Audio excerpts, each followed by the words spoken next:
வணக்கம். குட்டி கதை. புத்திசாலி. என்ன புத்திசாலித்தனம்ன்ட்டு கதையில் பார்க்கலாங்களா? இங்கே ஒரு சிறை கைதிக்கு அவருடைய மனைவி கடிதம் எழுதுகிறாள். அன்புள்ள கணவருக்கு, நீங்கள் சிறை சென்ற பிறகு நானும் குழந்தைகளும் வருமானமே இல்லாமல் தவிக்கிறோம். நம் வீட்டில் பின்னால் உள்ள கற்பாறை மண்டிய நிலம், கல்லெல்லாம் புதஞ்சிருக்கோம் இல்லையா, அந்த மாதிரி ஒரு நிலம். அந்த நிலத்தை பயன்படுத்தி தோட்டம் அமைத்து காய்கறி பயிரிட்டு குடும்பத்தை நடத்தி செல்லலாம் அப்படின்னு நினைக்கிறேன்.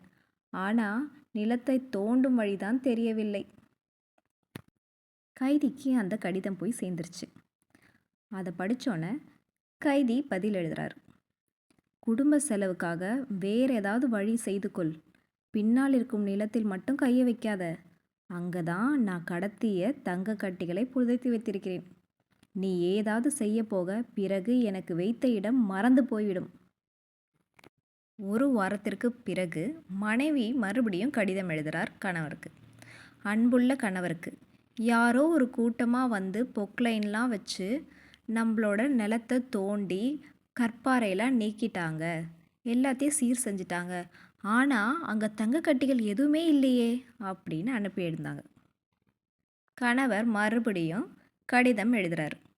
அவர்கள் காவல்துறையினர் தான். நான் உனக்கு எழுதிய கடிதத்தை படித்துட்டு தங்கம் தேடும் ஆவலில் தோண்டியிருப்பார்கள். ஆனால் உண்மையில் தங்கம் எதுவும் நான் புதைத்து வைக்கவில்லை. இப்போது நீ காய்கறி தோட்டம் பயிரிடு. இப்போ தெரியுதா புத்திசாலினா யாருன்ட்டு? ஆமாம், புத்திசாலி எங்கிருந்தாலும் தன் காரியத்தை சாதிப்பான். நம்ம எந்த செய்தனாலும் யோசித்து செயற்படணும். மீண்டும் உங்களை சந்திக்கும் வரை உங்களிடமிருந்து விடைபெறுவது உங்கள் ஸ்னேகா. நன்றி, வணக்கம்.